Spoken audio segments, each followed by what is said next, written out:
ធម្មទេសនាលោកគ្រូគោអនកាថ្ងៃទី6ថ្ងៃទី6បានកន្លងផុតទៅហើយឥឡូវនេះអ្នកនៅសល់តែ4ថ្ងៃទៀតទេដើម្បីនឹងធ្វើការដោយយកចិត្តទុកដាក់ដោយរវាសរវៃដោយអំណត់និងដោយប្រឹងប្រែងជាអតិបរមាដើម្បីឲ្យបានទទួលលទ្ធផលយ៉ាងប្រសើរបំផុតពីការស្នាក់អាស្រ័យរបស់អ្នកនៅទីនេះថ្ងៃទី6ជាថ្ងៃសំខាន់ណាស់ខ្ញុំសប្បាយចិត្តណាស់ដោយបានឃើញថាអ្នកបានឆ្លងកាត់ឧបសគ្គនេះរួចហើយ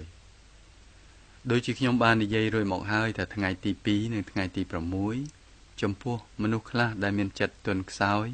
វាពិតជាមានការពិបាកណាស់នឹងឆ្លងកាត់ឧបសគ្គទាំងនេះនៅថ្ងៃទី1ទោះបីអ្នកចាប់ផ្ដើមចម្រើនអាណាបាណក៏ដោយការវះកាត់បានចាប់ផ្ដើមឡើងហើយក្រោយពីការវះកាត់នេះនៅថ្ងៃទី2គេនឹកចង់ទៅរត់ចេញរួចហើយក្រោយពីថ្ងៃវិបស្សនានៅថ្ងៃទី5ឬថ្ងៃទី6ការវះកាត់ត្រូវចូលកាន់តែជ្រៅ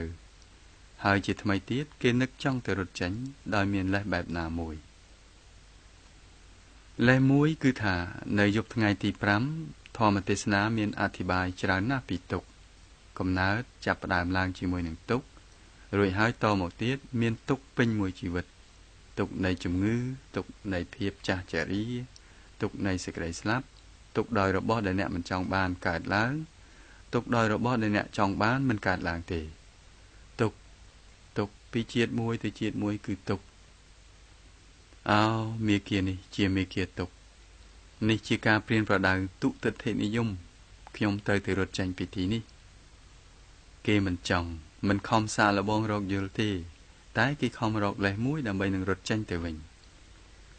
នៅក្នុងការព្រានប្រដៅគ្មានស្នាមទុទិដ្ឋិនិយមទេពីព្រោះការព្រានប្រដៅ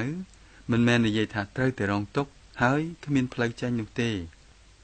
ប៉ុន្តែការព្រានប្រដៅនិយាយថាមានផ្លូវចេញមួយអ្នកអាចចេញផុតពីទុក្ខទាំងអស់របស់អ្នកបានហើយអ្នកអាចទៅដល់ដំណាក់មួយដែលអាចនឹងរួចផុតពីទុក្ខទាំងស្រុងផងអ្នកអាចក្រេបជញ្ជក់សន្តិភាពពិតប្រាកដសុខដុមរមនាពិតប្រាកដដូច្នេះការព្រានប្រដៅគឺពោពេញទៅដោយសុទិដ្ឋិនិយមមានរឿងមួយនៅប្រទេសឥណ្ឌាថាម្ដាយបានប្រើកូនប្រុសក្មេងម្នាក់របស់គាត់ទៅហាងលក់ទំនិញនៅជិតនោះគាត់ឲ្យដបទទេមួយហើយនឹងប្រាក់10រូពីទៅវាចូលឯងទៅទិញប្រេងសម្រាប់យកមកធ្វើម្ហូបអាហារកូនប្រុសក៏ទិញបានប្រេងមួយដបពេញនៅតាមផ្លូវដោយមានការធ្វេសប្រហែសវាផ្លាត់ជើងដួលក្មេងចាប់ដបប្រេងពាក់កណ្ដាលលើកឡើងហើយក៏វារត់ទៅរកម្ដាយដោយយំស្រែកថាម៉ែខ្ញុំបានធ្វើកំពប់ប្រេងពាក់កណ្ដាលទៅហើយពោពេញទៅដោយទុទិដ្ឋិនិយមរឿងជារឿងប្រឌិតម្ដាយបានប្រើកូនប្រុសម្នាក់ទៀតជាមួយនឹងប្រាក់10រូពីនិងដបទទេមួយវាទិញបានប្រេងមួយដបពេញដែរហើយដោយរឿងជារឿងប្រឌិតវាក៏ផ្លាត់ជើងដួលដែរដបធ្លាក់ពីដៃកំពប់ប្រេងអស់ពាក់កណ្ដាលក្មេងនេះចាប់ដបលើកឡើងសប្បាយចិត្តណាស់ញញឹមញញែមរត់ទៅរកម្ដាយហើយក៏និយាយថាម៉ែមើលចុះម៉ែខ្ញុំការពារប្រេងបានពាក់កណ្ដាលខ្ញុំផ្លាត់ជើងដួលដបធ្លាក់ពីដៃប្រេងគួរតែកំពប់អស់តែសូមម៉ែមើលចុះខ្ញុំខំការពារប្រេងបានពាក់កណ្ដាលដែរក្នុងស្ថានភាពដូចគ្នាក្មេងម្នាក់មានយោបល់ខុសគ្នាដបមួយមានប្រេងពាក់កណ្ដាលដបមួយទៀតមានប្រេងពាក់កណ្ដាលដែរក្មេងម្នាក់យំពីរឿងកំពប់ប្រេងពាក់កណ្ដាលពីរដបហើយក្មេងម្នាក់ទៀតសប្បាយរីករាយដោយបានថែរក្សាប្រេងឲ្យនៅសល់ពាក់កណ្ដាលដប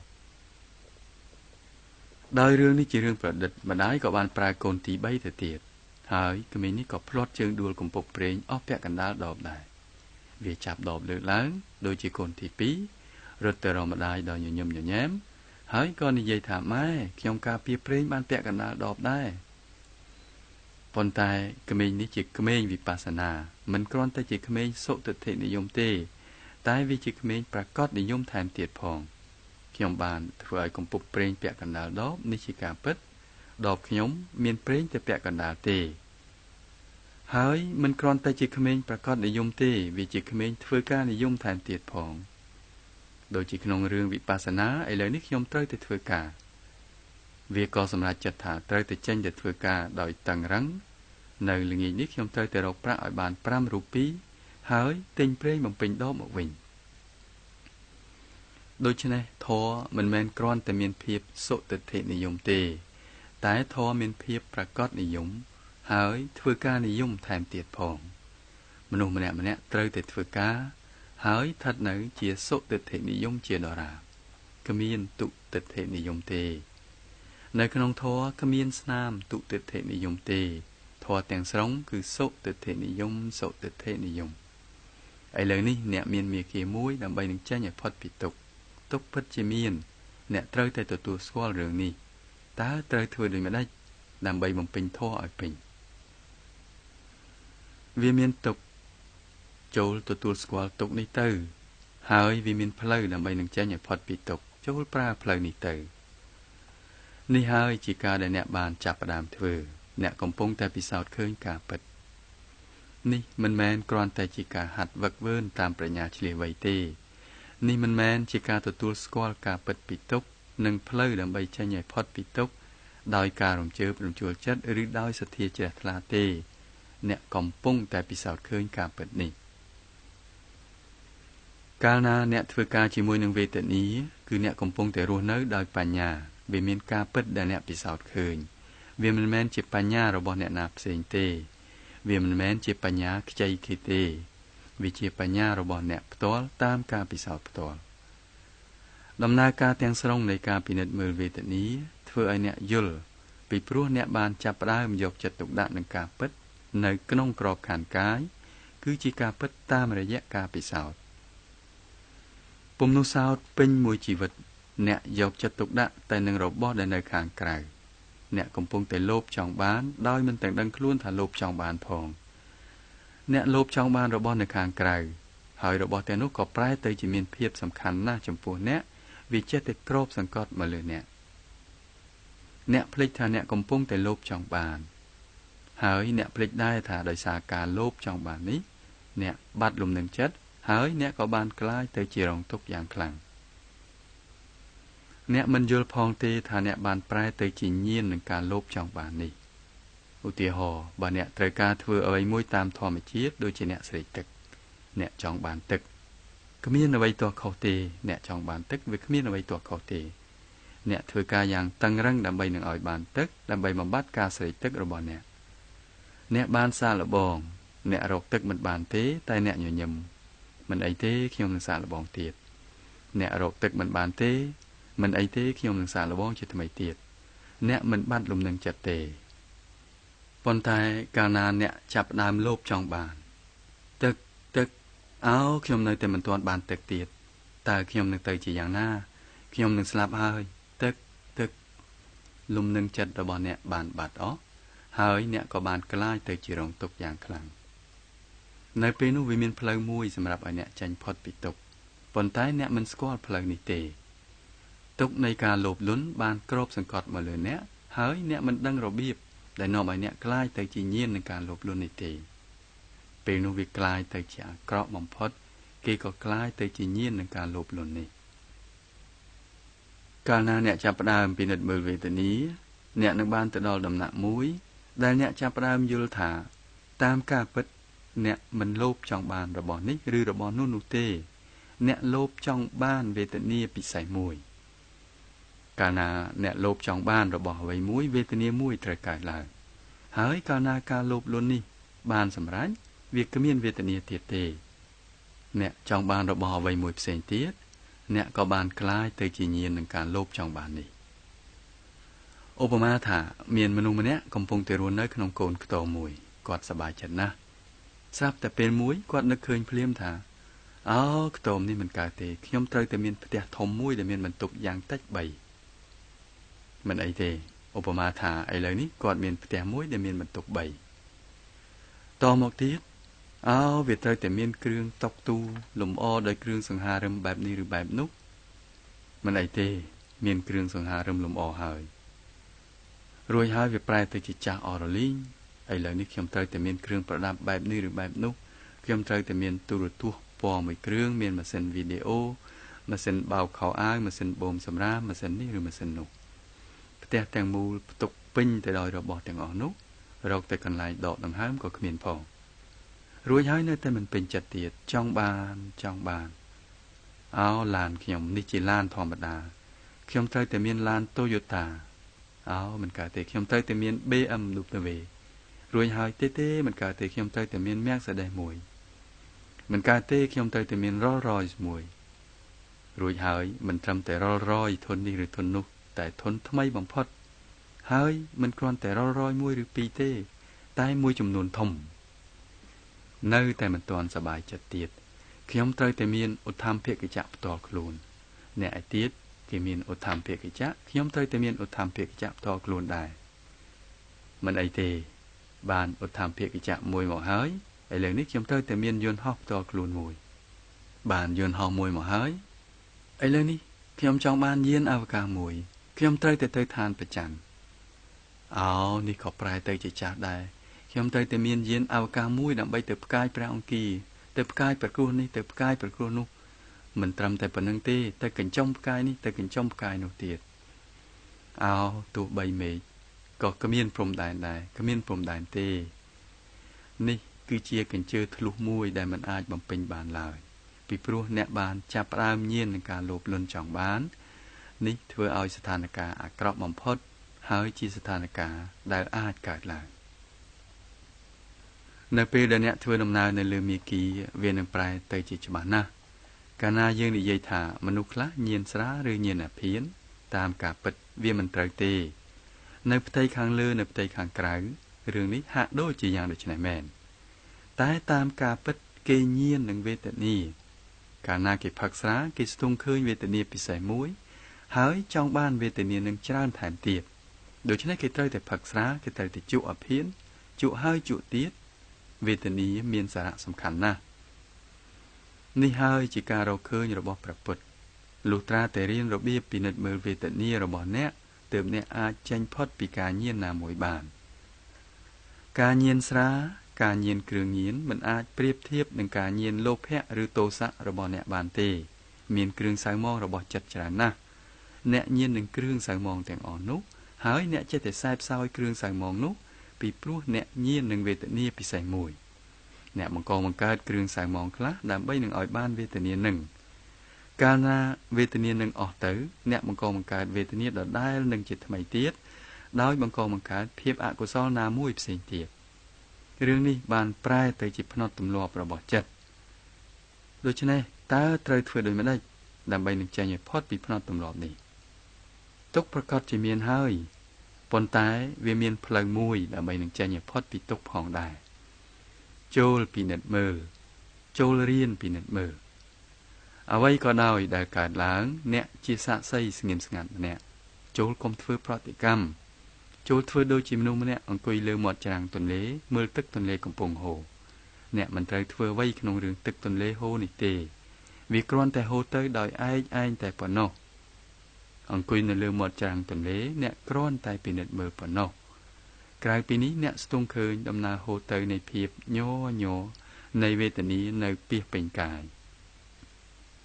ចូលពិនិត្យមើលហាក់ដូចជាអ្នកវិទ្យាសាស្ត្រម្នាក់នៅក្នុងទីពិសោធន៍របស់គាត់អ្នកវិទ្យាសាស្ត្រដុតកម្ដៅទឹកគីមីនៅក្នុងបំពង់កែវមួយទឹកខ្លះបានរលាយទៅជាចំហាយធាតុរាវប្រែទៅជាចំហាយទឹកនៅពេលនោះគាត់មិនស្រែកយំថាអូឯណាទៅទឹកគីមីរបស់ខ្ញុំហើយកាលណាវាប្រែត្រឡប់មកជាទឹកវិញគាត់ក៏មិនចាប់ផ្ដើមរំរែកអ្វីដែរគាត់គ្រាន់តែយល់អំពីដំណើរការនេះតែប៉ុណ្ណោះប៉ុន្តែការយល់តាមវិទ្យាសាស្ត្រទាំងអស់នេះគឺគ្រាន់តែជាការយល់តាមប្រាជ្ញាជ្រាលវៃតែប៉ុណ្ណោះទេអ្នកវិទ្យាសាស្ត្រមិនបានបដិបត្តិឡើយនៅទីនេះអ្នកពិសោធន៍ឃើញរចនាសម្ព័ន្ធកាយទាំងមូលតើវាជាអ្វីតើវាប្រព្រឹត្តទៅយ៉ាងដូចម្តេចរចនាសម្ព័ន្ធចិត្តរចនាសម្ព័ន្ធទាំងពីររួមបញ្ចូលគ្នាអន្តរកម្មរវាងគ្នាទៅវិញទៅមកគឺរចនាសម្ព័ន្ធទាំងពីរតើរចនាសម្ព័ន្ធមួយមានឥទ្ធិពលទៅលើរចនាសម្ព័ន្ធមួយទៀតយ៉ាងដូចម្តេចតើរចនាសម្ព័ន្ធមួយទទួលឥទ្ធិពលពីរចនាសម្ព័ន្ធមួយទៀតយ៉ាងដូចម្តេចតើចិត្តចាប់ផ្ដើមកកើតពីកាយយ៉ាងដូចម្តេចតើកាយចាប់ផ្ដើមកកើតពីចិត្តយ៉ាងដូចម្តេច ជួនកាលវាឃើញហាក់ដូចជាចិត្តប្រែទៅជាកាយគេកំពុងពិសោធន៍ឃើញរបស់ទាំងអស់នេះហើយរឿងនេះធ្វើឲ្យប្លែកពីគ្នាច្រើនណាស់ពីព្រោះបញ្ញាដែលអ្នកបានទទួលតាមការពិសោធន៍នេះជាបញ្ញារបស់អ្នកផ្ទាល់មិនមែនដោយមកពីព្រះពុទ្ធមានព្រះបន្ទូលមិនមែនដោយមកពីគ្រូមិនមែនដោយមកពីគម្ពីរបានចារថាដូច្នោះទេរចនាសម្ព័ន្ធកាយកើតឡើងដោយចនភាគអដ្ឋបរមាណូដោយកលបៈយ៉ាងល្អិតសុខុមសកលលោកទាំងមូលត្រូវបានធ្វើឡើងដោយកលបៈយ៉ាងល្អិតសុខុមធាតុជាមូលដ្ឋានទាំង4គឺទឹកដីភ្លើងខ្យល់និងលក្ខណៈនៃធាតុនីមួយៗសកលលោកកាយទាំងមូលវាយ៉ាងដូចនេះឯងរបស់រឹងធាតុដីរបស់រាវធាតុទឹកឧស្ម័នធាតុខ្យល់និងសីតុណ្ហភាពដែលមានភាពលើលប់គេនៅគ្រប់ទីកន្លែងជាធាតុភ្លើង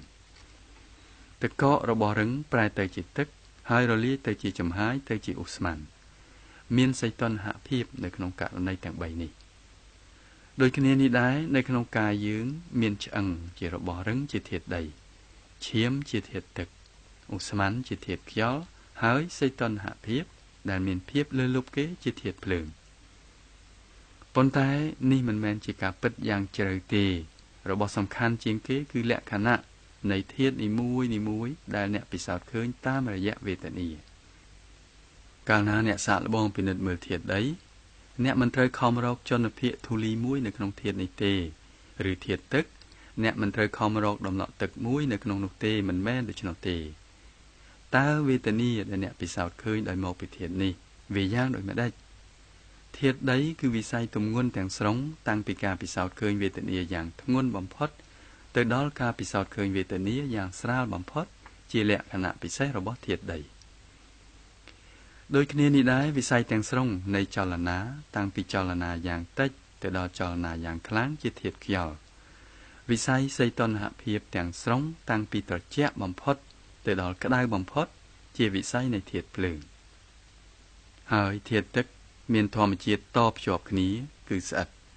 រចនាសម្ព័ន្ធទាំងមូលគឺនៅក្នុងក្របខ័ណ្ឌព្រំដែនរបស់អ្នកវាស្អិតជាប់គ្នានេះជាធាតុទឹកធាតុនេះហើយដែលអ្នកពិសោធន៍ឃើញនៅក្នុងវេទនាទាំងអស់ដែលអ្នកបានពិសោធន៍ឃើញរហូតមកដល់ពេលនេះនិងទៅអនាគតអ្នកឃើញមានតែធាតុ4តែប៉ុណ្ណោះដែលបញ្ចេញខ្លួនវាមកជាមួយនឹងវេទនាណាមួយជួនកាលដុំចនភាគអដ្ឋបរមាណូនឹងកើតឡើងដោយមានធាតុទឹកធាតុដីធាតុភ្លើងឬធាតុខ្យល់លើសលប់គេអស់តែប៉ុណ្ណេះមានធាតុទាំង4នេះអ្នកចម្រើនកម្មដ្ឋានមិនរំជើបរំជួលទេឥឡូវនេះដុំកលបៈកើតឡើងដោយមានធាតុទឹកធាតុដីធាតុភ្លើងធាតុខ្យល់លើសលប់គេខ្ញុំចាំមើលតើអស់ពេលប៉ុន្មានទៅវារលត់បាត់ទៅវិញគេមិនធ្វើប្រតិកម្មទេគេគ្រាន់តែពិនិត្យមើលប៉ុណ្ណោះហើយវេទនាទាំងនេះដែលធាតុផ្សេងបញ្ចេញឲ្យឃើញវាកើតឡើងហើយមិនយូរប៉ុន្មានវាក៏រលត់បាត់ទៅវិញវាប្រែទៅជាច្បាស់ឡើងដូចគ្នានឹងអ្នកវិទ្យាសាស្ត្រម្នាក់អ្នកកំពុងតែរុករកការពិតរុករកធម្មជាតិនៃកលបៈទាំងនេះហើយអ្នកក៏កំពុងតែរុករកការពិតពីចិត្តរបស់អ្នកផងដែរអ្នកយល់ពីរបៀបដែលកលបៈទាំងនេះបានកកើតឡើងពីរបៀបដែលវាបង្កើនចំនួនពីរបៀបដែលវាមានឥទ្ធិពលទៅលើចិត្តពីរបៀបដែលអ្នកធ្វើប្រតិកម្មនិងពីរបៀបដែលប្រតិកម្មបង្កើនចំនួនកាន់តែច្រើនឡើងបាតុភូតទាំងមូលប្រែទៅជាច្បាស់ណាស់តើចនភាគអដ្ឋបរមាណូកលបៈទាំងឡាយនេះវាកើតឡើងយ៉ាងដូចម្ដេចអ្នកផ្ដល់អាហារ4យ៉ាងទៅឲ្យវាអាហារជាសម្ភារៈ2យ៉ាងនិងអាហារផ្លូវចិត្ត2យ៉ាងការបញ្ចូលអាហារជាសម្ភារៈនិងអាហារផ្លូវចិត្តនេះបណ្ដាលឲ្យកលបៈបែបផ្សេងក៏កើតឡើងនៅក្នុងកាយអ្នកនឹងពិសោធន៍ឃើញការនេះនៅពេលដែលអ្នកចាប់ផ្ដើមដើរនៅលើមាគ៌ាវានឹងប្រែទៅជាច្បាស់ឡើងជាមិនខានអាហារជាសម្ភារៈទី1គឺម្ហូបអាហារដែលអ្នកបរិភោគម្ដង2ដងឬ3ដងក្នុងមួយថ្ងៃម្ហូបអាហារបែបណាដែលអ្នកបរិភោគកលបៈបែបដូចគ្នានឹងចាប់ផ្ដើមកើតឡើងដោយមានធាតុនេះឬធាតុនោះមានភាពលើសលប់គេនៅពេលដែលអ្នកមានដំណើរការនៅលើមាគ៌ាហើយប្រែទៅជាចាប់អារម្មណ៍ទៅលើវេទនារបស់អ្នកនោះដំណើរការនេះនឹងប្រែទៅជាច្បាស់ណាស់ ឧទាហរណ៍ថាថ្ងៃមួយអ្នកបរិភោគអាហារយ៉ាងហឹរមានម្ទេសយ៉ាងច្រើនហើយក្រោយមកបន្តិចអ្នកអង្គុយចម្រើនកម្មដ្ឋានអ្នកឃើញមានវេទនាយ៉ាងក្តៅនៅត្រង់នេះឬនៅត្រង់នោះនេះជាធាតុភ្លើងអ្នកបានផ្ដល់ចំណីនេះទៅឲ្យហើយអ្នកពិសោធន៍ឃើញធាតុភ្លើងអាតូមជនភាគអដ្ឋបរមាណូកើតឡើងដោយមានធាតុភ្លើងលើសលប់គេឬមួយអ្នកបរិភោគអាហារសល់យូរថ្ងៃហើយឬអាហារដែលមានជាតិខ្លាញ់ច្រើនហើយអ្នកអង្គុយចម្រើនកម្មដ្ឋានវាមានធាតុដីអ្នកស្ទង់ឃើញភាពធ្ងន់មានភាពធ្ងន់យ៉ាងខ្លាំងបើអ្នកបរិភោគអាហារដែលជួយទ្រទ្រង់សុខភាពនោះកាយអ្នកនឹងមានសុខភាពល្អបើអ្នកបរិភោគអាហារដែលមិនល្អនោះកាយអ្នកគ្មានសុខភាពល្អទេនេះជាច្បាប់ធម្មជាតិអាហារជាសម្ភារៈទី2គឺបរិយាកាសនៅជុំវិញខ្លួនអ្នកគ្រប់ខណៈកាយអ្នកចេះតែស្រូបយកបរិយាកាសនៅជុំវិញខ្លួនបើគេរស់នៅក្នុងប្រទេសត្រជាក់នៅក្នុងធាតុអាកាសត្រជាក់គេមានរូបកាយផ្សេងមួយបែបបើគេរស់នៅក្នុងប្រទេសក្តៅគេមានរូបកាយមួយបែបផ្សេងទៀតកាលបៈទាំងអស់បែបនេះបានកកើតឡើងដោយមកពីបរិយាកាសនៅខាងក្រៅអាហារពីរបែបទៀតជាចំណីអាហារផ្លូវចិត្តចំណីផ្លូវចិត្តទី1គឺសង្ខារបច្ចុប្បន្នរបស់អ្នកនៅពេលនេះចិត្តអ្នកកំពុងតែបង្កបង្កើតសង្ខារពិសេសមួយសង្ខារនេះបែបផែនរបស់ចិត្តជាមួយនឹងសង្ខារនេះនឹងចាប់ផ្ដើមបង្កបង្កើតកាលបៈជាមួយនឹងធាតុពិសេសមួយឧទាហរណ៍នៅពេលនេះអ្នកកំពុងតែបង្កបង្កើតកំហឹងនៅក្នុងចិត្តកាលបៈដែលចាប់ផ្ដើមបង្កបង្កើតឡើងជាកាលបៈដែលមានធាតុភ្លើងលើសលប់គេវាក្តៅរោលរៀលឬមួយអ្នកបង្កបង្កើតសង្ខារនៃការភ័យខ្លាចមួយហើយអ្នកពិសោធន៍ឃើញភាពរញ្ជួយនេះជាធាតុខ្យល់ចំណីអាហារដែលអ្នកផ្ដល់ទៅឲ្យចិត្តនៅពេលនេះបែបណាវានឹងคล้ายទៅជារបៀបដែលចិត្តប្រែទៅជាកាយឬមានឥទ្ធិពលនៅលើកាយឬក៏ធ្វើឲ្យកាយកើតឡើងតាមរបៀបពិសេសណាមួយចំណីអាហារទី4គឺសង្ខារចាស់របស់អ្នកការពិតពីចិត្តគឺថាគ្រប់ខណៈវាប្រែប្រួលទៅតាមសង្ខារទោះបីអ្នកបង្កបង្កើតសង្ខារពីខណៈមួយទៅខណៈមួយក្តីទោះបីអ្នកលែងបង្កបង្កើតសង្ខារក្តីកាលណាអ្នកបដិបត្តិវិបស្សនាហើយមិនបង្កបង្កើតសង្ខារណាមួយនៅពេលនោះទេនោះសង្ខារចាស់របស់អ្នកនឹងចាប់ផ្ដើមឡើងមកផ្ទៃខាងលើគំនរចាស់នេះជាផលនៃសង្ខារចាស់របស់អ្នកកាលណាអ្នកបានតាំងសុបនៅក្នុងបច្ចេកទេសនេះហើយនោះអ្វីៗទាំងអស់នៅក្នុងការរស់នៅរាល់ថ្ងៃរបស់អ្នកនឹងប្រែទៅជាច្បាស់ណាស់របស់មិនជាទីរីករាយខ្លះកើតឡើងនៅក្នុងជីវភាពរបស់អ្នកនៅខាងក្រៅហើយវេទនាជាទីមិនរីករាយមួយក៏បានចាប់ផ្ដើមឡើងនៅក្នុងខ្លួនអ្នកគ្រាប់ពូជដែលបានដាំគឺជាវេទនាមួយដូច្នេះផ្លែផ្កាដែលចេញមកជាដំបូងគឺជាវេទនាមួយកាលណាអ្នកដាំគ្រាប់ពូជកំហឹងមួយអ្នកស្ទង់ឃើញធាតុក្តៅយ៉ាងខ្លាំងផ្លែផ្ការបស់សង្ខារពិសេសនេះកាលណាវាចេញមកវានឹងមកជាមួយនឹងវេទនាដែលមានបែបផែនដដែលដូចគ្នាជាមួយនឹងធាតុក្តៅយ៉ាងខ្លាំងជាថ្មីទៀតដូច្នេះសង្ខារដែលខ្ញុំកំពុងតែបង្កបង្កើតនៅពេលឥឡូវនេះជាចំណីអាហារមួយហើយវាបង្កបង្កើតធាតុភ្លើងនៅក្នុងកាយសង្ខារពីអតីតកាលបើវាជាសង្ខារកំហឹងផ្លែផ្ការបស់វានឹងមានធាតុភ្លើងជាថ្មីទៀតតាមរបៀបនេះសង្ខារបច្ចុប្បន្ននិងសង្ខារពីអតីតកាលជាហេតុសំអាងពីរទៀតដែលនាំឲ្យកាលបៈមានបែបផែនផ្សេងកើតឡើងកាលណាអ្នកចេះតែពិនិត្យមើលតទៅអ្នកនឹងយល់ថាដរាបណាអ្នកធ្វើប្រតិកម្មកាន់តែច្រើនទៅរកវេទនាទាំងនោះដរាបនោះអ្នកបង្កបង្កើតសង្ខារថ្មីក៏កាន់តែច្រើនណាស់ដែរបើអ្នកឈប់បង្កបង្កើតសង្ខារថ្មីនោះសង្ខារចាស់នឹងឡើងមកផ្ទៃខាងលើវាបង្កើតវេទនាមួយជាថ្មីទៀតអ្នកញញឹមទៅរកវេទនាអ្នកគិតថានេះក៏មិនទៀងដែរខ្ញុំចាំមើលតើអស់ពេលប៉ុន្មានទៅវារលត់បាត់ទៅវិញនេះមានន័យថាស្រទាប់នៃសង្ខារចាស់ពិសេសនេះបានឡើងមកផ្ទៃខាងលើហើយក៏រលាយបាត់ទៅអ្នកបានធូរស្រាលពីវាកាលណាអ្នកមិនបង្កបង្កើតសង្ខារថ្មីមួយទេអ្នកត្រូវបានរួចរដោះពីគំនរសង្ខារចាស់របស់អ្នកដំណើរការគឺវាយ៉ាងនេះឯងវាត្រូវតែនាំអ្នកឲ្យទៅដល់ដំណាក់ដែលសង្ខារចាស់រលាយបាត់អស់ អ្នកដែលចេះតែខំធ្វើការដោយត្រឹមត្រូវអ្នកនោះនឹងបានទៅដល់ដំណាក់នេះ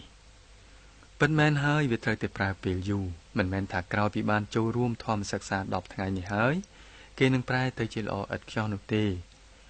ប៉ុន្តែក្នុងរយៈពេលធម្មសិក្សានេះគេនឹងយល់ថានេះជារបៀបដែលគេត្រូវធ្វើការគ្មានសង្ខារចាស់ទៀតទេហើយអ្នកក៏មិនបង្កបង្កើតសង្ខារថ្មីណាមួយទៀតដែរនេះហើយដែលគេហៅថាខៃណាំងបុរាណังនវៈណដ្ឋិសម្ភវੰខៃណាំងបុរាណังប្រែមកថាឥឡូវនេះគំនរសង្ខារចាស់ទាំងអស់បានរលើងដាច់ឫសគល់អស់ហើយគ្មានសង្ខារថ្មីអាចនឹងកកើតឡើងបានទៀតឡើយគេជាមនុស្សបានរួចរដោះលទ្ធផលនេះកើតឡើងដោយសារការបដិបត្តិផ្ទាល់របស់គេគ្មាននរណាដទៃអាចធ្វើការនេះជំនួសអ្នកបានទេសង្ខារដែលគេបានកត់ទុកជាសង្ខាររបស់អ្នកផ្ទាល់អ្នកត្រូវតែទទួលខុសត្រូវក្នុងរឿងនេះ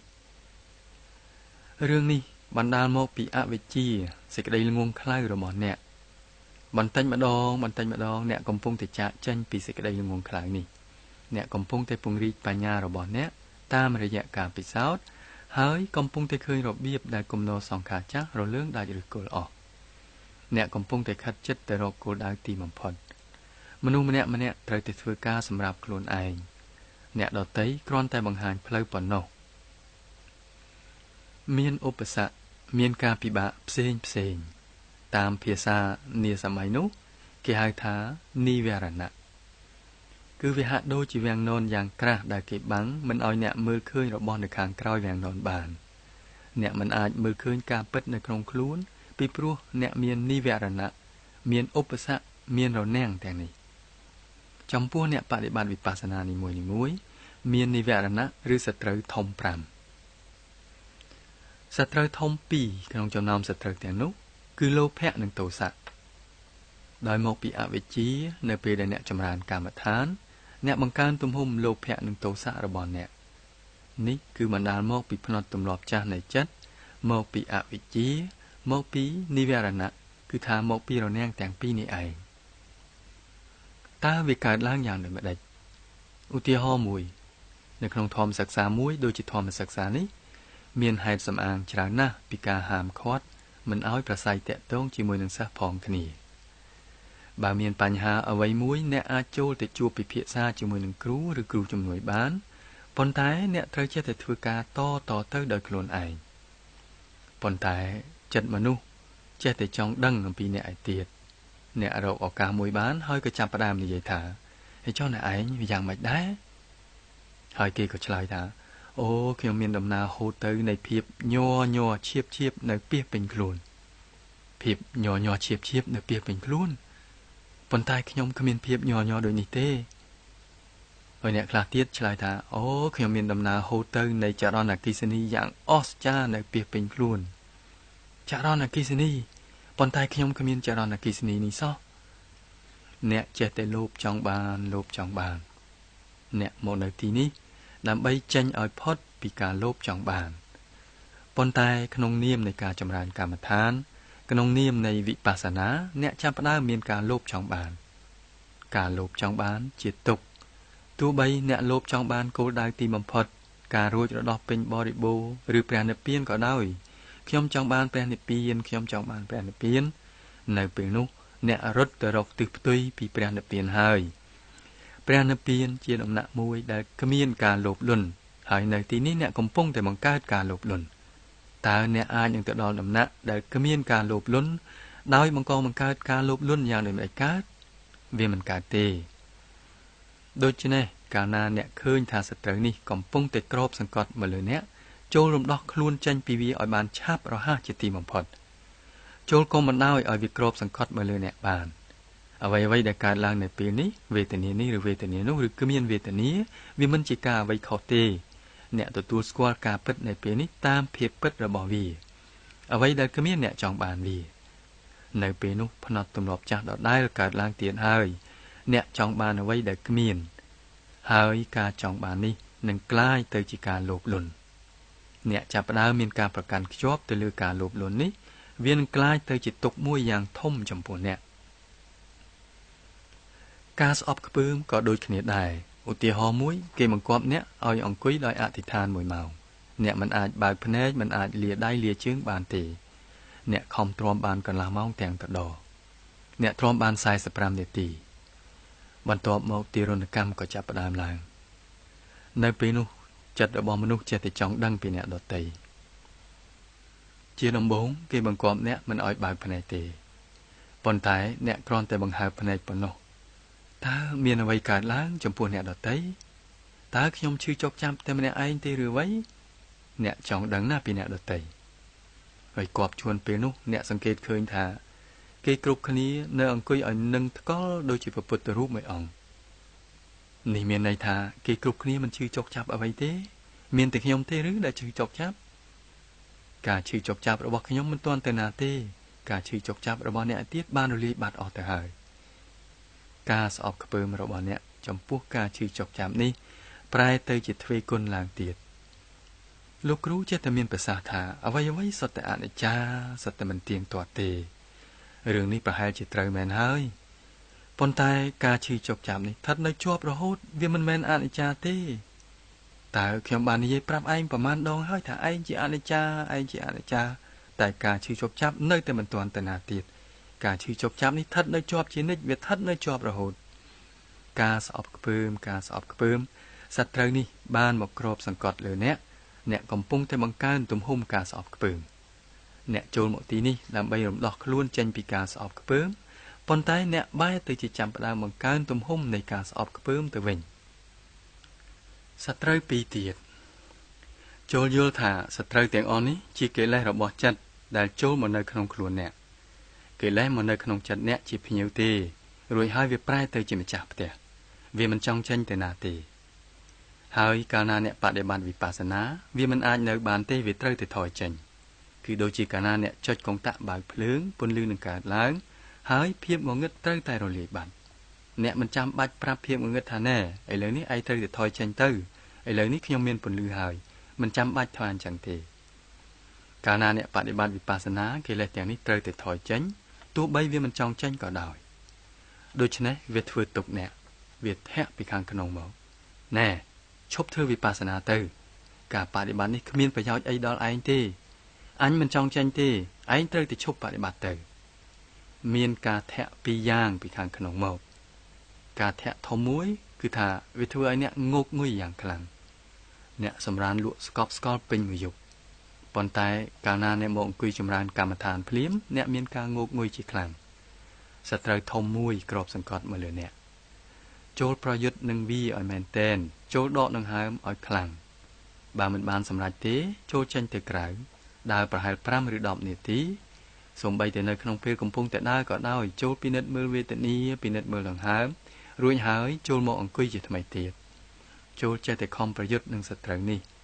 ពុំនោះសោតកាលណាសត្រូវនេះក្របសង្កត់លើអ្នកហើយអ្នកមិនអាចចម្រើនកម្មដ្ឋានបានឡើយការធាក់ពីក្នុងមួយទៀតវាធ្វើឲ្យអ្នកងោកងុយឬអន្ទះអន្ទែងយ៉ាងខ្លាំងអ្នកមានអារម្មណ៍ចង់ធ្វើនេះបន្តិចធ្វើនោះបន្តិចតែមិនចង់ចម្រើនកម្មដ្ឋានសោះអ្នកនៅក្នុងពេលអង្គុយ1ម៉ោងតាមអធិដ្ឋានហើយមានការធាក់មួយពីក្នុងមកអ្នកបានដើរចេញពីធម្មសាលរួចហើយទើបដឹងខ្លួនថាខ្ញុំត្រូវតែអង្គុយដោយអធិដ្ឋាន1ម៉ោងហេតុដូចម្តេចបានជាខ្ញុំចេញពីទីនេះទៅវិញ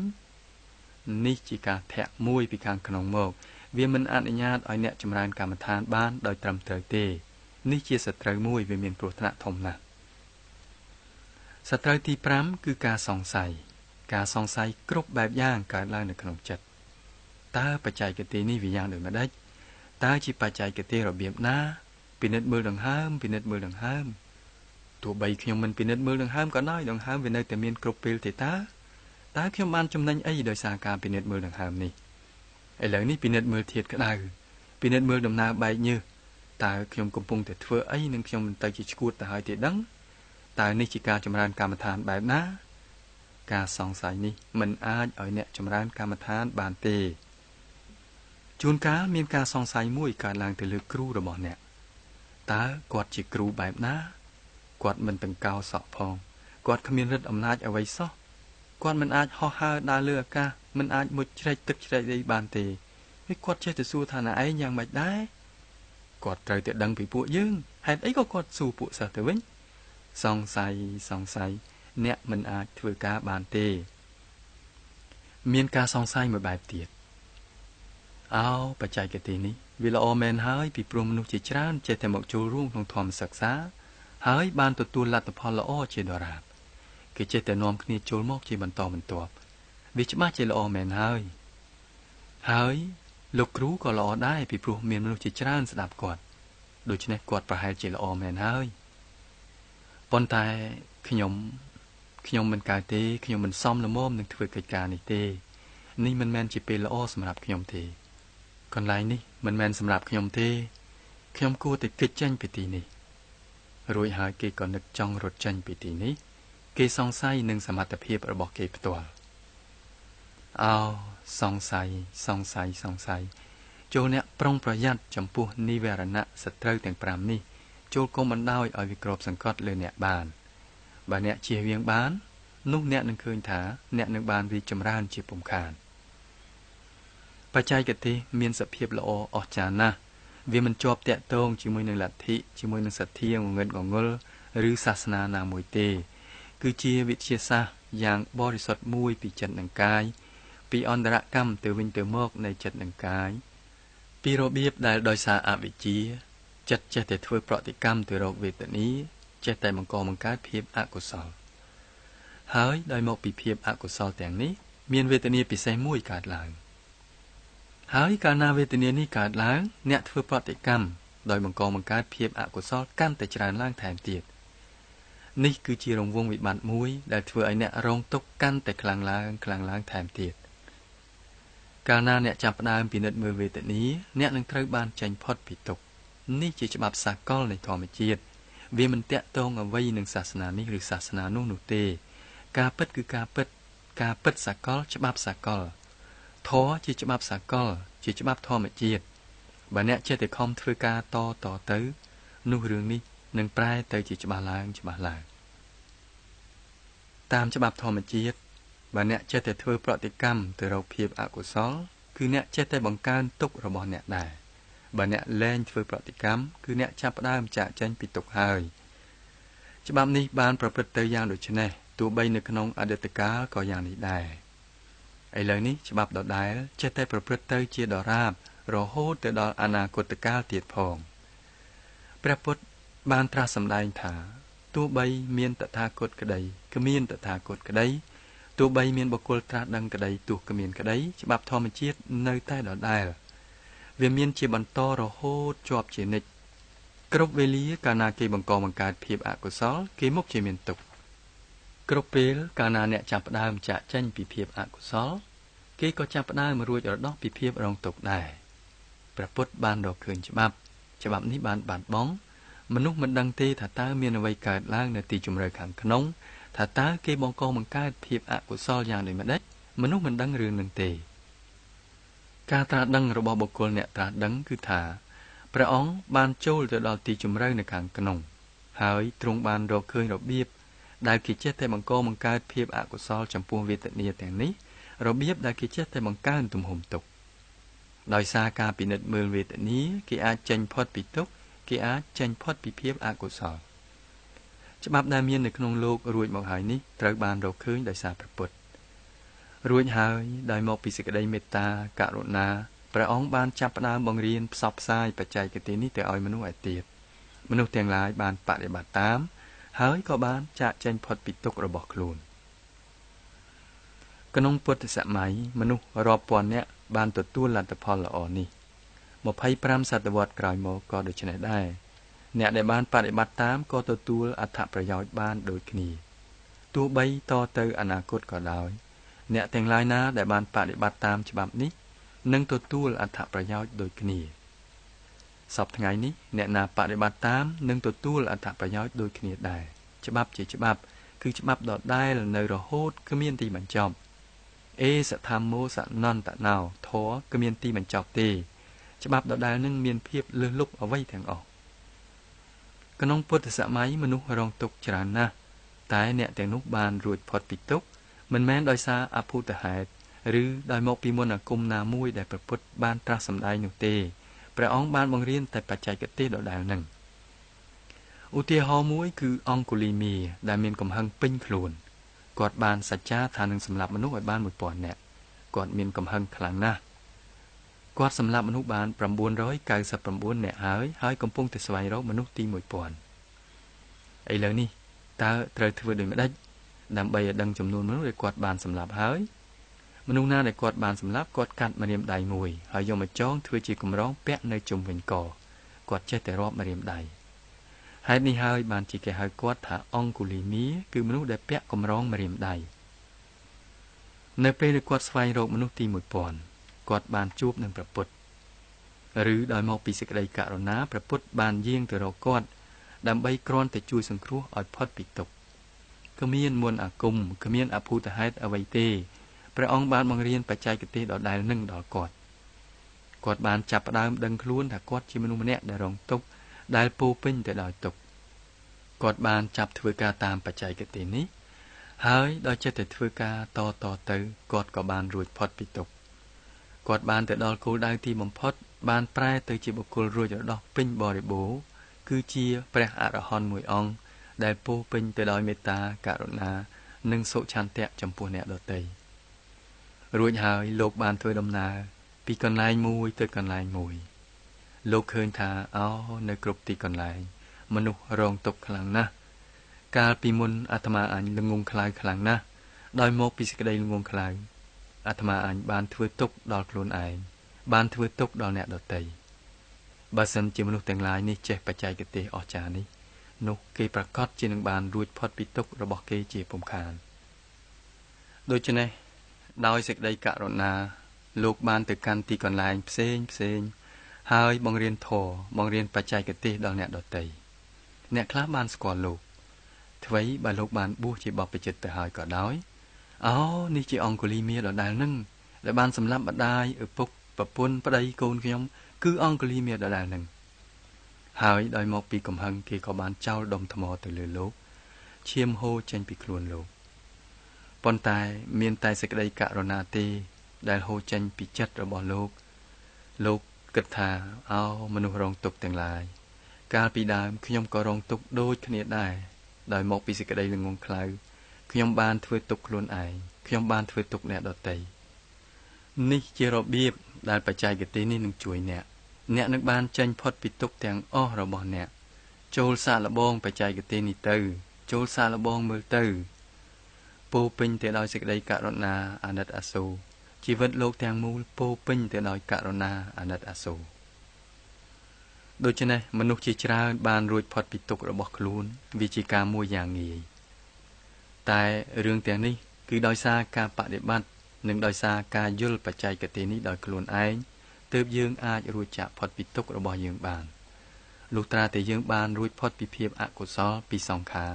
ទើបយើងអាចរួចរដោះពីទុក្ខបានមានរឿងមួយទៀតមានស្ត្រីកំសត់ម្នាក់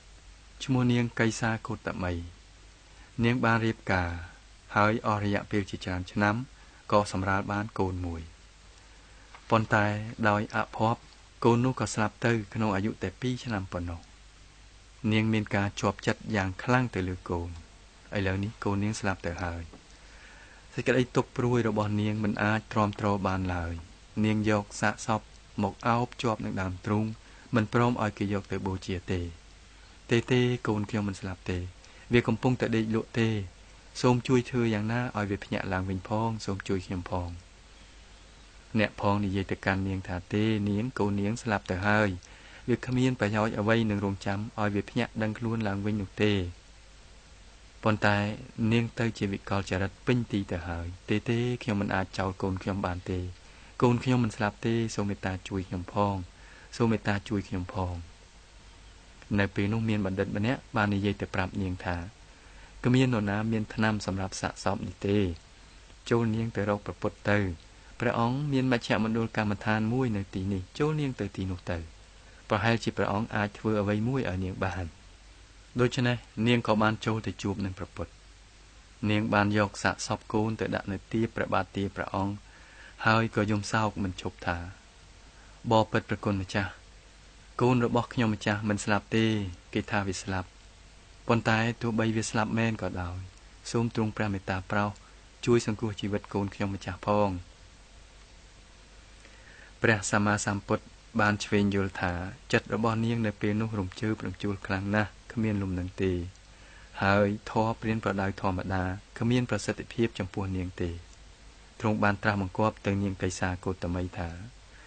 មិនអីទេនាងចូលនាងទៅទីក្រុងហើយរកគ្រាប់ល្ងមួយក្តាប់មកនាងសប្បាយចិត្តណាស់ព្រះពុទ្ធនឹងធ្វើអ្វីមួយជួយកូនខ្ញុំហើយប៉ុន្តែព្រះពុទ្ធមានព្រះបន្ទូលតទៅទៀតថាឈប់សិននាងចូលស្ដាប់បញ្ជានេះឲ្យច្បាស់លាស់សិននាងត្រូវទៅយកគ្រាប់ល្ងតែពីផ្ទះណាដែលគ្មានមនុស្សស្លាប់ពពកខ្ញុំម្ចាស់នឹងយកគ្រាប់ល្ងនេះមកថ្វាយព្រះអង្គហើយនាងក៏បានចេញទៅដើរពីផ្ទះមួយទៅផ្ទះមួយពីផ្លូវមួយទៅផ្លូវមួយនៅគ្រប់ផ្ទះនាងបានសួរគេរកគ្រាប់ល្ងកូនប្រុសខ្ញុំស្លាប់ទៅហើយ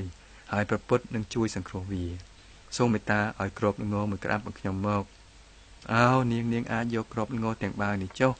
សូមឲ្យតែកូននាងបានរស់រានមានជីវិតឡើងវិញរួចហើយនាងក៏បានសួរថាតើក្នុងគ្រួសារលោកអ្នកមានមនុស្សណាស្លាប់ឬទេ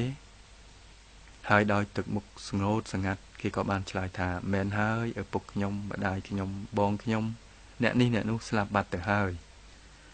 នាងក៏ដើរចេញទៅផ្ទះផ្សេងទៀតជាបន្តបន្ទាប់ពីផ្ទះមួយទៅផ្ទះមួយនាងមិនបានឃើញផ្ទះណាមួយដែលគ្មានមនុស្សស្លាប់សោះអស់រយៈពេញមួយថ្ងៃទៅហើយនៅពេលល្ងាចទើបនាងដឹងខុសត្រូវឡើងវិញគ្មានផ្ទះណាមួយគ្មានគ្រួសារណាមួយដែលឥតមានមនុស្សស្លាប់សោះនេះជាច្បាប់ធម្មជាតិមនុស្សកើតមកដើម្បីស្លាប់ទៅវិញគ្រាន់តែយូរឬឆាប់តែប៉ុណ្ណោះ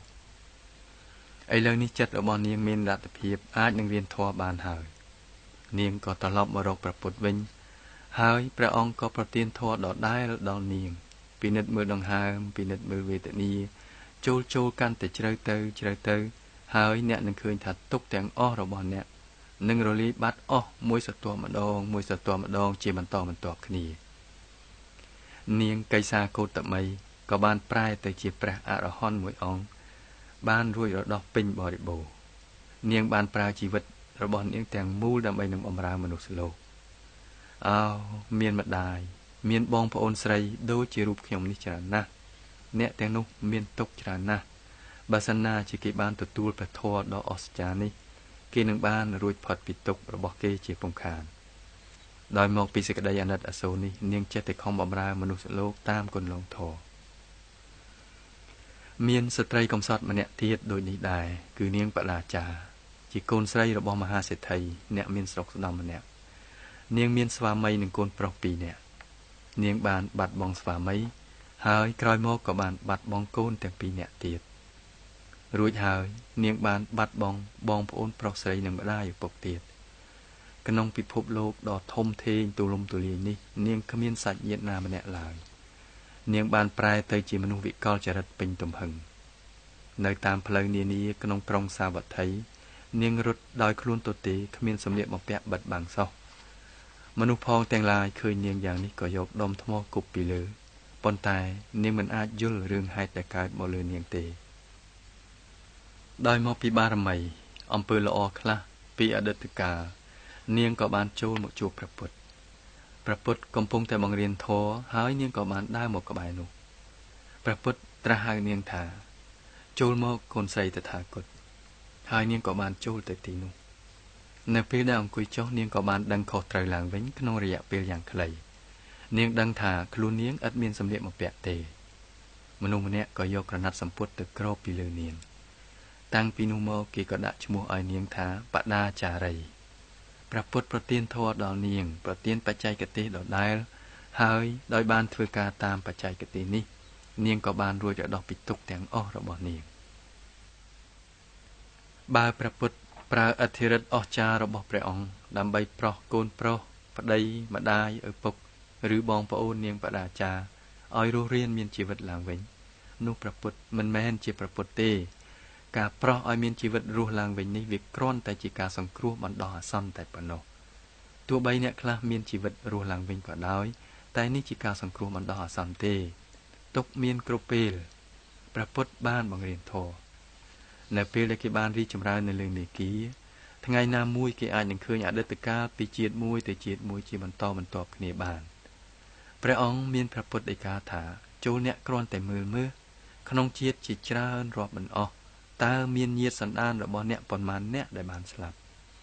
បើអ្នកប្រមូលឆ្អឹងរបស់មនុស្សទាំងអស់ដែលបានស្លាប់ក្នុងអតីតកាលមកគរជាគំនរនោះវានឹងទៅជាភ្នំមួយយ៉ាងធំមហិមាហើយបើអ្នកយកទឹកភ្នែកដែលអ្នកបានយំសោកនៅគ្រប់ពេលដែលមានមនុស្សជាទីស្រឡាញ់ស្លាប់មកចាក់ប្រមូលបញ្ចូលគ្នានោះវានឹងទៅជាមហាសមុទ្រមួយតើអ្នកចង់បន្តរឿងដដែលនេះទៅអនាគតពីជាតិមួយទៅជាតិមួយជាច្រើនជាតិរាប់មិនអស់តទៅអនាគតដោយវិលវល់ទៅក្នុងទុកនេះឬយ៉ាងដូចម្ដេចទុកប៉ុណ្ណឹងល្មមគ្រប់គ្រាន់ហើយអ្នកបានរងទុកមកជាច្រើនណាស់ហើយចូលខំរំដោះចេញពីទុកឥឡូវនេះទៅនេះហើយជាមេគានេះជាបច្ចេកទេសមួយ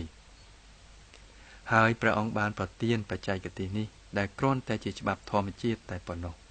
មនុស្សគ្រប់គ្នាដែលធ្វើតាមបច្ចេកទេសនេះទោះជាអ្នកណាក៏ដោយក៏ត្រូវតែបានរួចចាកផុតពីទុក្ខហើយដើម្បីនឹងធ្វើការតាមបច្ចេកទេសនេះគេមិនចាំបាច់លះបង់ជីវភាពជាក្រហមមកបួសជាបព្វជិតឬដូនជីទេពិតមែនហើយបើគេបួសជាបព្វជិតឬដូនជីគេមានការទទួលខុសត្រូវតិចនៅក្នុងជីវិតលោកីគេអាចចំណាយពេលទាំងស្រុងចំពោះព្រះធម៌ហើយកិច្ចការនឹងប្រែទៅជាងាយជាងប៉ុន្តែការបួសនេះមិនមែនជាការចាំបាច់ដាច់ខាតទេព្រះធម៌គឺសម្រាប់មនុស្សទាំងអស់គ្នាសមណៈដូនជីនិងជនក្រហមជនក្រហមមានការពិបាកច្រើនពីព្រោះគេមានការទទួលខុសត្រូវច្រើនណាស់ប៉ុន្តែមេគាដូចគ្នាដដែលសម្រាប់ជនទាំងពីរពួកនាសម័យនោះមានបព្វជិតនិងដូនជីជិត 10,000 អង្គនៅបួសជាមួយនឹងព្រះពុទ្ធសិស្សឯទៀតរបស់ព្រះអង្គដែលមានរាប់លានអ្នកនៅប៉ែកខាងជើងនៃប្រទេសឥណ្ឌាគឺជាជនក្រហមគេបានបដិបត្តិចម្រើនវិបស្សនាហើយបានរួចរដោះផុតពីទុក្ខរបស់គេឧទាហរណ៍មួយទៀតនាសម័យនោះមានមហាសេដ្ឋីម្នាក់ឈ្មោះអនាថបណ្ឌិកសេដ្ឋីធ្លាប់បានធ្វើទានច្រើនណាស់តាមប្រពៃណីជនក្រហមត្រូវតែធ្វើទានបើគេមិនធ្វើទានទេនោះភាពអញ្ញយមរបស់គេនឹងប្រែទៅជាខ្លាំងឡើងក្នុងឋានៈជាក្រហមគេមិនត្រូវដើរសូមទានម្ហូបអាហារពីអ្នកដទៃទេចំពោះបព្វជិតរឿងនេះមិនអីទេចំពោះដូនជីក៏មិនអីដែរក្នុងឋានៈជាក្រហមគេត្រូវតែរកប្រកាសដោយត្រឹមត្រូវដោយសុចរិតនិងយ៉ាងតឹងរ៉ឹងប៉ុន្តែកាលណាគេរកប្រកាសបានហើយនោះភាពចំគួតមួយនឹងកើតឡើងខ្ញុំវៀងវៃណាស់ខ្ញុំមានបញ្ញាណាស់ហេតុនេះហើយបានជាខ្ញុំរកប្រកាសបានយ៉ាងច្រើនគេចាប់ផ្ដើមរស់នៅក្នុងជីវភាពដែលគិតថាខ្លួនគេឆ្នើមជាងគេនៅក្នុងជីវភាពអាត្មានិយមហើយក៏តាំងស្អប់ខ្ពើមមើលងាយអ្នកឯទៀតមនុស្សទាំងអស់នេះល្ងងខ្លៅណាស់គ្មានបញ្ញាមិនវៀងវៃហើយមិនខំប្រឹងធ្វើការទេហេតុនេះហើយបានជាពួកគេរកប្រកាសមិនបានភាពអាត្មានិយមនេះកើតឡើងនេះជាភាពមានគ្រោះថ្នាក់គោលបំណងទាំងស្រុងក្នុងការធ្វើទានគឺដើម្បីបន្ថយភាពអាត្មានិយមប៉ុន្តែទានដដែលនឹងអាចធ្វើឲ្យគេក្លាយទៅជាមនុស្សដែលគិតតែពីប្រយោជន៍ផ្ទាល់ខ្លួនបានកាលណាសភាពការនេះកើតឡើងគេត្រូវបាត់បង់ធម៌អស់គេមិនដឹងថាហេតុអ្វីបានជាគេធ្វើទាននោះទេអនាថបណ្ឌិកសេដ្ឋីធ្វើទានច្រើនណាស់អនាថមានន័យថាជនកំព្រាក្រីក្របណ្ឌិកមានន័យថាអ្នកផ្ដល់ម្ហូបអាហារអនាថបណ្ឌិកអនាថបណ្ឌិតជាអ្នកផ្ដល់ម្ហូបអាហារឲ្យអ្នកក្រីក្រដោយមកពីលោកបានផ្ដល់ម្ហូបអាហារជាច្រើនដល់ជនក្រីក្រអត់ឃ្លានទាំងអស់ទើបលោកបានទទួលងារថាអនាថបណ្ឌិកសេដ្ឋីសាខាជំនួញរបស់លោកជាច្រើនមាននៅពាសពេញប្រទេសឥណ្ឌាហើយមាននៅក្រៅប្រទេសទៀតផងលោកដាក់វិន័យមួយថានៅទីណាដែលមានហាងឬសាខារបស់លោកមនុស្សនៅទីនោះមិនត្រូវអត់ឃ្លានឡើយគេទាំងឡាយត្រូវតែមានម្ហូបអាហារប៉ុន្តែនៅពេលនោះលោកមហាសេដ្ឋីមិនទាន់ជួបធម៌នៅឡើយទេលោកក៏បានចូលទៅជួបនឹងព្រះពុទ្ធនេះមានន័យថាលោកបានជួបនឹងព្រះធម៌លោកស្គាល់វិបស្សនាដោយចិត្តតែបន្តបដិបត្តិតទៅលោកបានធ្វើចិត្តឲ្យបរិសុទ្ធលោកបានសម្រេចសោតាគឺពិសោធន៍ឃើញថ្នាក់ទី1នៃព្រះនិព្វានលោកក៏បានប្រែទៅជាមនុស្សម្នាក់ដែលមានការផ្លាស់ប្ដូរទាំងស្រុងឥឡូវនេះលោកយល់ថាគោលដៅនៃការធ្វើទានគឺមិនមែនដើម្បីបំផោងអញ្ញនិយមទេតែដើម្បីបន្ធូរដើម្បីរំលាយអញ្ញនិយមនេះលោកគិតថាប្រកាសទាំងអស់ដែលខ្ញុំរកបាននេះ គឺដោយសារបនកុសលរបស់ខ្ញុំពីអតីតកាលខ្ញុំត្រូវតែប្រើប្រាស់វាដើម្បីជាប្រយោជន៍ជាការល្អដល់អ្នកឯទៀតពិតមែនហើយក្នុងឋានៈជាក្រហមខ្ញុំត្រូវតែប្រើប្រាស់វាដើម្បីផ្គត់ផ្គង់ខ្លួនខ្ញុំផ្ទាល់និងអ្នកទាំងអស់ដែលរស់នៅក្នុងបន្ទប់ប៉ុន្តែប្រកាសដែលនៅសល់ត្រូវតែយកទៅប្រើប្រាស់ដើម្បីជាប្រយោជន៍ជាការល្អដល់អ្នកឯទៀតឥឡូវនេះលោកយល់រឿងនេះហើយតើប្រយោជន៍ដល់អ្នកដទៃទៀតនោះយ៉ាងដូចម្តេចខ្ញុំឲ្យម្ហូបអាហារដល់មនុស្សស្រីឃ្លានម្នាក់ខ្ញុំត្រូវតែឲ្យនេះជាការល្អប៉ុន្តែនៅថ្ងៃស្អែកមនុស្សនេះនឹងស្រេកឃ្លានទៀតខ្ញុំឲ្យទឹកទៅមនុស្សដែលស្រេកទឹកម្នាក់ក្រោយបន្តិចមកមនុស្សនេះស្រេកទឹកទៀតបើខ្ញុំឲ្យថ្នាំទៅមនុស្សឈឺម្នាក់មនុស្សនេះអាចមានជំងឺផ្សេងទៀតឬក៏មានជំងឺដដែលនេះទៀតខ្ញុំអាចឲ្យសម្លៀកបំពាក់ទៅមនុស្សម្នាក់ក្រោយនោះមកបន្តិចសម្លៀកបំពាក់នេះក៏ចាស់ដាច់រិចរិលអស់ខ្ញុំមិនបានជួយគេឲ្យរួចផុតពីទុក្ខទាំងអស់ទេប៉ុន្តែបើគេទាំងនោះបានទទួលធម៌បើគេចេះបច្ចេកទេសវិបស្សនាដ៏អស្ចារ្យនេះគេអាចបានរួចផុតពីទុក្ខទាំងអស់របស់គេអាចប្រែទៅជាបានរួចផុតពីទុក្ខទាំងអស់របស់គេធម៌ត្រូវតែផ្សព្វផ្សាយទៅឲ្យមនុស្សដែលរងទុក្ខទាំងអស់គ្នាក្រៅពីការធ្វើទានជាសម្ភារៈគ្រប់ពេលធម្មទានមានសារៈសំខាន់បំផុតសព្បទានាងធម្មទានាងជីនេតិប្រែមកថាទានធម៌ប្រសើរឈ្នះអស់ទានផងទាំងឡាយអនាថបណ្ឌិកសេដ្ឋីរស់នៅក្នុងក្រុងសាវត្ថីដែលជាក្រុងមានប្រជាជនច្រើនជាងគេនៅប្រទេសឥណ្ឌានាសម័យនោះលោកបានចូលទៅរកព្រះពុទ្ធដែលគង់នៅរាជគិរីលោកបានក្រាបថ្វាយបង្គំហើយក៏ទូលសួរព្រះពុទ្ធអង្គថាបបិទ្ធព្រះអង្គហេតុអ្វីក៏ព្រះអង្គមិនយាងទៅក្រុងសាវត្ថីមនុស្សទាំងអស់ទាំងអ្នកមានទាំងអ្នកក្រសុទ្ធតែរងទុក្ខបើសិនណាជាព្រះអង្គមានមជ្ឈមណ្ឌលកម្មដ្ឋានមួយនៅទីនោះមនុស្សជាច្រើននឹងបានទទួលអត្ថប្រយោជន៍ជាពុំខានសូមទ្រង់ព្រះមេត្តាប្រោសយាងទៅទីនោះដោយអនុគ្រោះព្រះពុទ្ធញញឹមអនាថបណ្ឌិកសេដ្ឋីយល់ថាព្រះអង្គសពរាជហត្ថីហើយលោកក៏ត្រឡប់មកផ្ទះវិញស្វែងរកកន្លែងមួយដើម្បីធ្វើមជ្ឈមណ្ឌលកម្មដ្ឋានដែលព្រះពុទ្ធអាចចាប់ផ្ដើមបង្រៀនធម៌ដល់មនុស្សទាំងឡាយមជ្ឈមណ្ឌលកម្មដ្ឋានមិនត្រូវនៅចំកណ្ដាលក្រុងដែលមានសភាពអ៊ូអរហើយក៏មិនត្រូវនៅឆ្ងាយដាច់ស្រយាលដែលប្រជាជនមិនអាចទៅដល់បានទេលោកបានប្រទះឃើញសួនឧទ្យានមួយដែលជាកន្លែងល្អសមរម្យ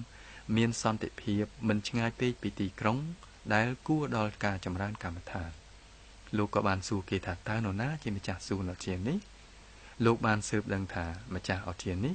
គឺព្រះអង្គម្ចាស់ចេតជាព្រះរាជបុត្រមហាក្សត្រហើយលោកក៏បានទៅជួបនឹងព្រះអង្គម្ចាស់ទូលបង្គំចង់ទិញឧទ្យានរបស់ព្រះអង្គព្រះរាជបុត្រមិនសពប្រតិសោះហើយក៏ឆ្លើយថាសួននេះសម្រាប់ការកំសាន្តរបស់យើងមិនលក់ទេសូមទ្រង់ព្រះមេត្តាប្រោសទូលបង្គំត្រូវទៅទិញសួននេះទោះជាថ្លៃប៉ុន្មានក៏ដោយដើម្បីរួចផុតពីប្រអោសរាជបុត្រក៏ថ្លែងថាតើលោកដឹងតម្លៃដីនេះទេត្រូវយកកាក់មាសមករាយលើដីទាំងមូលនេះហើយជាតម្លៃដីអនាថបណ្ឌិកសេដ្ឋីក៏ឆ្លើយឡើងថាទូលបង្គំយល់ព្រមហើយទូលបង្គំនឹងយកប្រាក់កាសមាសទាំងអស់មករាយនៅលើដីនេះហើយលោកក៏បានបង្គាប់ឲ្យគេដឹកជញ្ជូនប្រាក់កាសមាសទាំងរទេះហើយក៏ចាប់ផ្ដើមមករាយនៅលើដីនោះព្រះរាជបុត្រចេតក៏មានបន្ទូលថាគ្មានដីណាថ្លៃប៉ុណ្ណឹងទេតែលោកកំពុងតែធ្វើអ្វីហ្នឹង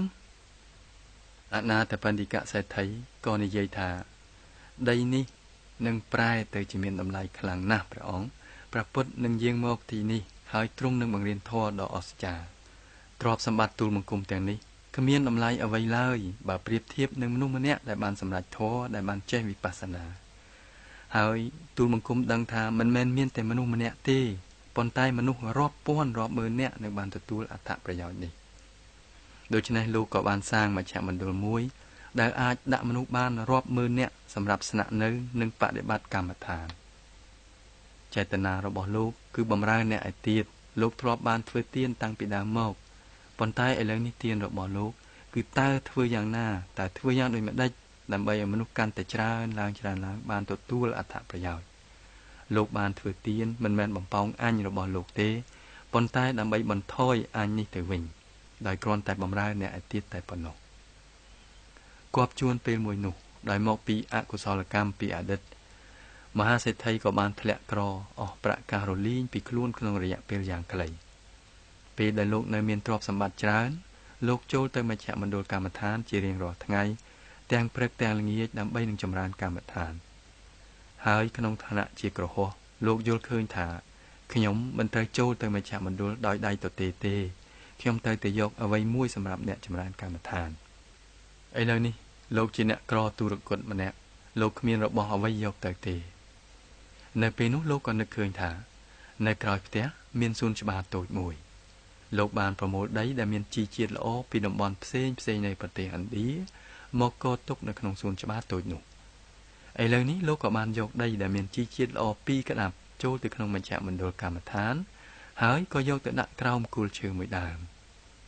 សូមឲ្យដើមឈើនេះលូតលាស់ធំឡើងហើយនៅក្រោមម្លប់ឈើនេះសូមឲ្យអ្នកណាម្នាក់អាចចម្រើនកម្មដ្ឋានបានលោកមានចេតនាជាកុសលនេះទោះបីដីមួយក្តាប់ក្តីទោះបីប្រាក់1លានក្តីវាគ្មានអ្វីខុសគ្នាទេគឺចេតនាទេដែលជារបស់សំខាន់ក្រោយនោះមកបន្តិចលោកក៏បានប្រែទៅជាមហាសេដ្ឋីជាថ្មីទៀតលោកបានចាប់ផ្ដើមធ្វើទានតាមរបៀបដដែលឥឡូវនេះលោកបានយល់ធម៌ហើយ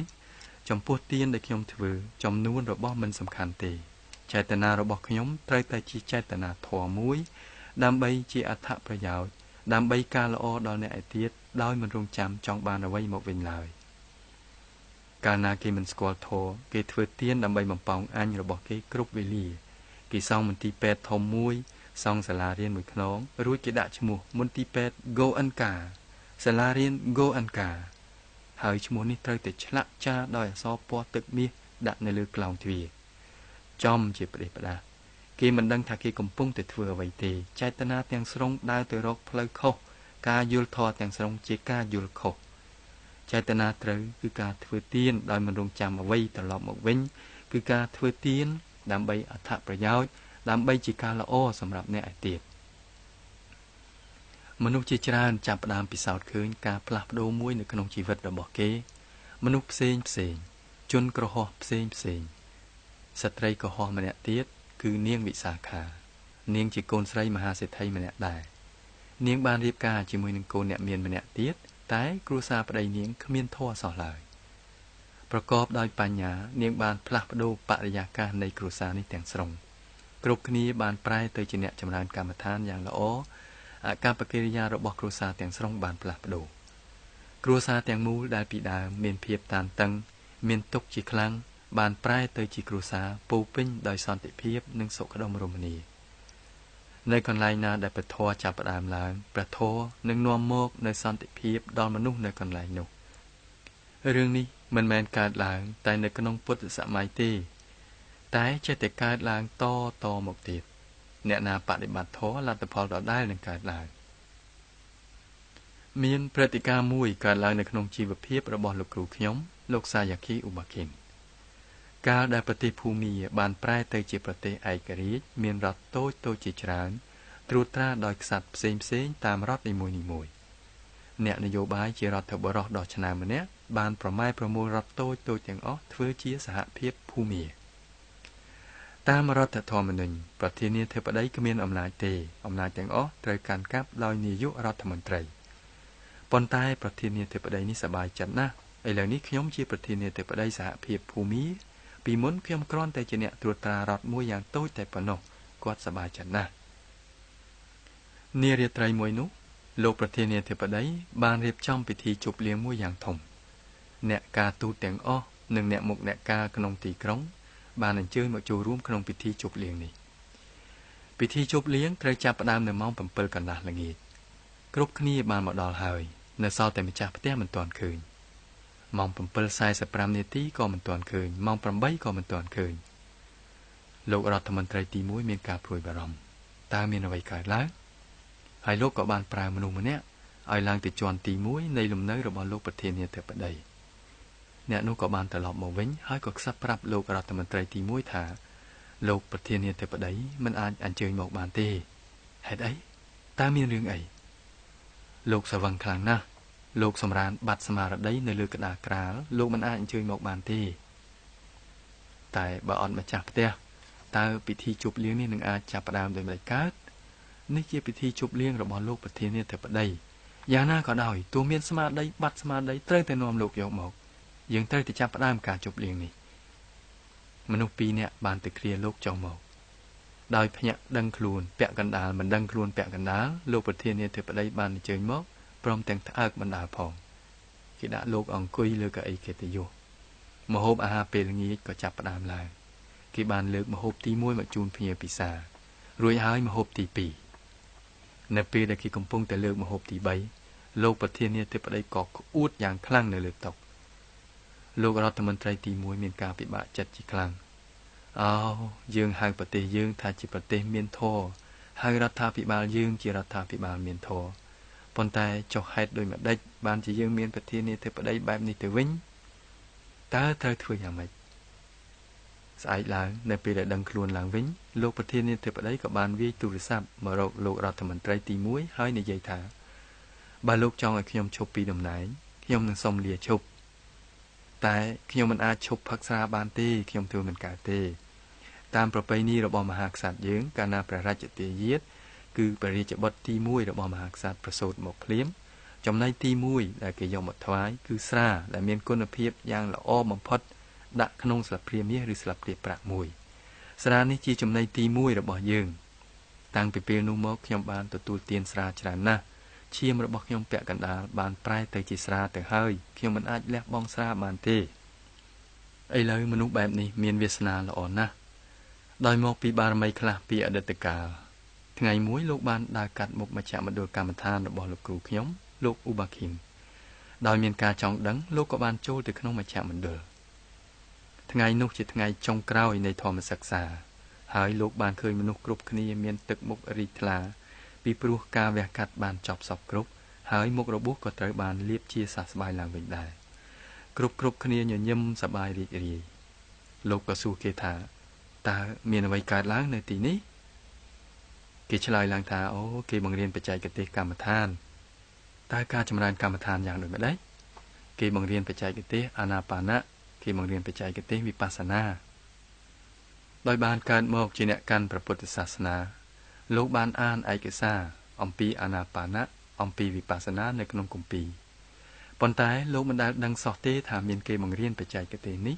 ហើយបានទទួលលទ្ធផលយ៉ាងល្អប្រសើរដូច្នេះទេមនុស្សគ្រប់គ្នាបាននិយាយថាគេមានសន្តិភាពមានសុខដុមរមនាស្រួលខ្លួនណាស់ហើយលោកក៏គិតថាខ្ញុំមិនដែលមានសន្តិភាពនៅក្នុងខ្លួនខ្ញុំទេខ្ញុំមិនដែលស្គាល់សុខដុមរមនាសោះខ្ញុំជាមនុស្សម្នាក់អន្ទះអន្តែងខ្លាំងណាស់លោកគ្រូតើខ្ញុំអាចមកចូលរួមក្នុងធម្មសិក្សាមួយផងបានឬទេបានទោះបីកូនស្ដេចក្តីទោះបីអ្នកកំសត់ទុរគតក្តីនរណាក៏ដោយមនុស្សទាំងអស់គ្នាអាចចូលមកចម្រើនកម្មដ្ឋានបានតើខ្ញុំត្រូវធ្វើយ៉ាងម៉េចខ្លះទៅលោកគ្រូលោកត្រូវតែសមាទានសិល5សិល5ទេមិនកើតទេសិល4បានសិល5មិនបាច់និយាយទេខ្ញុំមិនអាចកាន់បានទេលោកគ្រូបើដូច្នេះសូមលោកអញ្ជើញទៅវិញចុះយើងមិនអាចទទួលលោកបានទេលោកប្រធានាធិបតីចង់បានសន្តិភាពដូច្នេះលោកក៏តាំងជជែកតថ្លៃលោកគ្រូខ្ញុំសុំតែមួយកូនកែវតូចទេបន្តិចបន្តួចទេលោកគ្រូទេមិនបានទេ2ថ្ងៃសុំម្ដងចុះទេមិនបានទេ5ថ្ងៃលោកគ្រូសុំម្ដងចុះទេមិនបានសោះឡើយសូមលោកអញ្ជើញទៅវិញចុះយើងមិនអាចបង្រៀនលោកបានទេលើកលែងតែកាលណាលោកមានមូលដ្ឋានឬគល់រឹងមាំសិល5នេះជាឫសគល់នៃការចម្រើនកម្មដ្ឋាននៅពេលនោះលោកប្រមុខរដ្ឋក៏មានប្រសាសន៍ថាបាទមិនអីទេលោកគ្រូខ្ញុំនឹងខំត្រួតត្រាចិត្តខ្ញុំនឹងចូលមកប៉ុន្តែមានលក្ខខណ្ឌមួយគឺថាកាលណាខ្ញុំត្រឡប់ទៅផ្ទះវិញលោកគ្រូមិនត្រូវហាមឃាត់ខ្ញុំមិនឲ្យផឹកស្រាទៀតទេតើខ្ញុំអាចហាមឃាត់លោកយ៉ាងម៉េចបានកាលណាលោកត្រឡប់ទៅផ្ទះវិញលោកជាម្ចាស់នៅលើខ្លួនលោកអាចពិសាស្រាតាមចិត្តប៉ុន្តែនៅទីនេះមិនបានទេយើងសូមទូនមានលោកឲ្យឈប់ពិសាស្រានៅផ្ទះដែរប៉ុន្តែតើយើងហាមឃាត់លោកយ៉ាងម៉េចបានប៉ុន្តែក្នុងរយៈពេល10ថ្ងៃនេះឥតមានស្រាទេមិនអីទេលោកគ្រូខ្ញុំសុខចិត្តហើយខ្ញុំចង់បានសន្តិភាពខ្ញុំចង់បានសុខដុមរមនាណាស់ហើយលោកក៏បានបដិបត្តិតាមរបៀបដូចដែលអ្នកកំពុងតែបដិបត្តិនៅទីនេះដែរក្រោយពី10ថ្ងៃគ្រប់ពេញលេញលោកត្រឡប់ទៅផ្ទះរបស់លោកវិញនៅពេលនោះបើមាននរណាម្នាក់ទទួលទានស្រាទោះបីនៅចម្ងាយ90ម៉ែត្រក៏ដោយក៏លោកស្រែកថាស្អុយណាស់ផឹកស្រានៅទីនេះបើលោកមិនអាចទ្រាំទ្រក្លិនស្រារបស់អ្នកដទៃបានផងតើធ្វើម៉េចលោកនឹងផឹកខ្លួនឯងកើត ក្នុងរយៈពេលស្នាក់អាស្រ័យ10ថ្ងៃនេះក៏មាននរណាប្រាប់លោកថាបើលោកត្រឡប់ទៅផ្ទះវិញហើយផឹកស្រាលោកនឹងធ្លាក់ទៅនរកនេះឬនរកនោះទេគ្មាននរណាប្រាប់អញ្ចឹងទេក្នុងធម៌គ្មានការគំរាមកំហែងទេដូច្នេះតើមានអ្វីកើតឡើងពីដើមហេតុអ្វីបានជាលោកផឹកស្រាពីព្រោះលោកបានញៀននឹងវេទនាដែលបណ្ដាលមកពីស្រានៅពេលដែលលោកចេះរបៀបដើម្បីពិនិត្យមើលវេទនារបស់លោកសង្ខារទាំងអស់នៃការញៀនស្រាក៏រលាយបាត់អស់ទៅការញៀនស្រារបស់លោកក៏រលាយបាត់អស់ដែរឥឡូវនេះតើលោកអាចទទួលទានស្រាយ៉ាងម៉េចកើតបើរឿងនេះកើតឡើងចំពោះតែលោកប្រធានាធិបតីភូមិម្នាក់នោះប្រហែលជាវាមានអភូតហេតុអ្វីមួយចូលមកលាយឡំប៉ុន្តែវាបានកើតឡើងចំពោះមនុស្សរាប់ពាន់នាក់ដែលបានចូលរួមក្នុងធម្មសិក្សាមនុស្សញៀនស្រាញៀនអភិនឬញៀនអ្វីមួយហើយខ្លាំងជាងនេះទៅទៀតគឺញៀនលោភៈញៀនទោសៈញៀននឹងការភ័យខ្លាចញៀននឹងការអស់សង្ឃឹមជំងឺផ្លូវចិត្តទាំងអស់នេះនឹងរលាយបាត់ដោយងាយព្រះធម៌ចំជាអស្ចារ្យចំជាស្របតាមវិទ្យាសាស្ត្រចំជាមិនប្រកាន់នៃការអ្វីឡើយព្រះធម៌ចំជាសកលព្រះធម៌ផ្ដល់លទ្ធផលល្អជានិច្ចព្រះធម៌ផ្ដល់លទ្ធផលនៅទីនេះក្នុងពេលឥឡូវនេះនិងក្នុងជាតិនេះតែម្ដងជាការមួយប្រសើរណាស់ដែលអ្នកបានមកចូលរួមក្នុងធម៌សិក្សានេះចូលប្រើរយៈពេល4ថ្ងៃដែលនៅសល់នេះឲ្យបានប្រសើរជាទីបំផុតគឺជាថ្ងៃយ៉ាងអស្ចារ្យក្នុងជីវិតរបស់អ្នកយ៉ាងហោចណាស់ចូលតាំងស៊ុបនៅក្នុងបច្ចេកទេសនេះចូលប្រើប្រាស់កាលៈទេសៈការផ្គត់ផ្គង់ព្រះធម៌ដ៏អស្ចារ្យបច្ចេកទេសដ៏អស្ចារ្យនេះដើម្បីរំដោះខ្លួនអ្នកចេញពីចំណងទាំងអស់នៃលោភៈទោសៈមោហៈដើម្បីក្រេបជញ្ជក់រសជាតិនៃសន្តិភាពពិតប្រាកដសុខដុមរមនាពិតប្រាកដនិងសុភមង្គលពិតប្រាកដសូមឲ្យអ្នកទាំងអស់បានក្រេបជញ្ជក់រសជាតិព្រះធម៌ពិតប្រាកដសុខដុមរមនាពិតប្រាកដសុភមង្គលពិតប្រាកដ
ចូលសម្រាកប្រហែល5នាទី